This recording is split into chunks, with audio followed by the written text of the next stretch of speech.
ஆடிப்பூரம் அப்படிங்கிற இந்த நாளை அநேகமானோர் எதிர்பார்த்து காத்துட்டு இருப்பாங்க.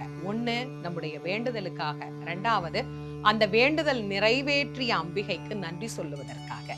இந்த ரெண்டுமே இந்த ஆடிப்பூரத்தன்னைக்கு நடக்கும். கல்யாணம் ஆகணும் அப்படின்னு வேண்டிக்கிட்டவங்க அடுத்த ஆண்டு அந்த கல்யாணத்தை நடத்தி அந்த தம்பதிகளாக அம்பாளை வழிபாடு செய்யறது ஒரு வழி.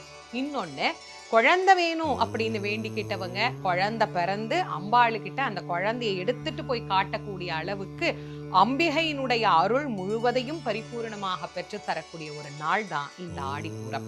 அம்பிகையினுடைய அவதார திருநாள், ருது திருநாள், அம்பிகைக்கு ரொம்ப அற்புதமான விசேஷமான நாள்.